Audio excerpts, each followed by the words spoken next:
असेच नवनवीन व्हिडिओ पाहण्यासाठी आमच्या चॅनलला लाईक, शेअर, सबस्क्राईब करा. रामकृष्ण हरी. ही श्रद्धा काय करते? माणसाला कुठून नेते? ही श्रद्धा माणसाला देवापर्यंत नेते. गवळणीला नेलं असं आहे. मी तुम्हाला कितीतरी दृष्टांत देईल आणि माझा वेळ अकराच्या अगोदर माझा संपून जाईल. तर ते त्या ठिकाणी ते वारीला जायचे. 1 वर्ष काय तर त्या ठिकाणी वारीला प्रतिबंध आला आणि प्रतिबंध आल्यामुळं ते जाऊ शकले नाही. पण घरी राहिल्यामुळं त्यांचा मनस्ताप वाढला. त्यांना काही बरं वाटेना. तळमळ अशा प्रकारचे निर्माण झाले. झोप येईना. आणि अशा स्थितीमध्ये जगदेवरावांना, राजांना एक दिवस त्या ठिकाणी स्वप्नामध्ये असा साक्षात्कार झाला. श्रद्धेचा विषय सांगू तुम्हाला की मी तू तळमळ करू नकोस.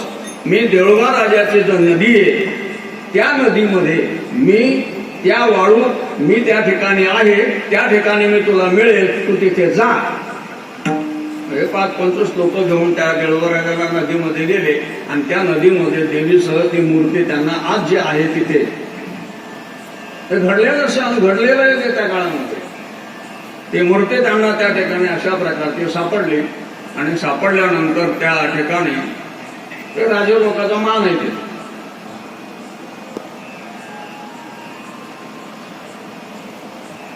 त्या ठिकाणी ते गेल्यानंतर त्यांचे प्राणप्रतिष्ठा करण्याकरता जगदेव राजे हे पैठणला गेले. आणि पैठणला गेल्यानंतर नाथ महाराजाला भेटले. तो काळ होता तेव्हा.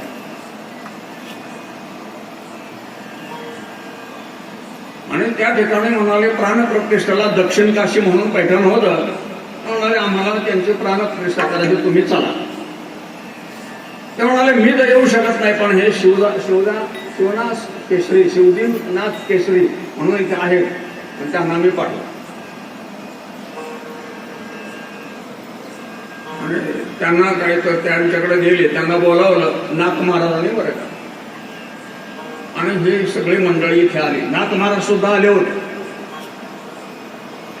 श्रद्धेचा परिणाम काय होतो या जीवनामध्ये? जर पारमार्थिक श्रद्धा निर्माण झाली तर आपलं कल्याण होतं. हे तुम्हाला सांगतो. आमचा वारकरी माणूस सकाळी टाकणा म्हणताना आपल्या घरावर झोपडा असतं तरी त्या झोपड्यातलं दुःख टाकणा म्हणताना त्या आनंदामध्ये तो पार विसरून जातो. जे बंगल्यातल्या लोकांना झोपा येत हे वर्म आहे. तुम्ही सामान्य लोक समजू नका. तुमचं जीवन सामान्य समजू नका. अजून सुद्धा तुम्ही फार मोठे आहात. हा देवाचा प्रसाद आहे आणि हा देवाचा प्रसाद घेऊन तुम्हाला देवाकडे जायचं आहे. पुन्हा संसाराकडे नाही यायचं. मला हे लेकरं बाळा पोरं या जन्मातले मरणार, पुढल्या जन्मातले मरणार. पोरं हे दुःख भोगायचं हो. एका जन्मातली गोष्ट. एका जन्मामध्ये याला कॅन्सर झाला तिकडं न्या, त्याला हातगंगोळ झाला त्याला इकडं न्या. बायकोला काय तर ते पडली काय, तिला काय तर त्या ठिकाणी गाडीवर मागं पडली आणि वंडा मागं पडली, हिरो निघून गेला. किती ताप आहे महाराजां. प्रत्येक या जन्मातला ताप तुम्हाला कळाला. जन्मोजन्मीचा संसार थाकून तुम्हाला पण हे दुःख कुठपर्यंत भोगायचंय हो. हे दुःख जर संपवायचं असेल तर एक जर साधूचं ऐकण्याची गरज आहे. भक्तीतून तत्वज्ञानापर्यंत जाण्याची अशा प्रकारची गरज आहे. माझ्या देव आहे आणि सगळ्या जगात तो तुमच्यात भरलेला आहे. माझ्यातला जो देव आहे तो मला मदत करतो इथे यायला, टाळ वाजवायला, कीर्तन करायला, सगळं करायला, संसार करायला.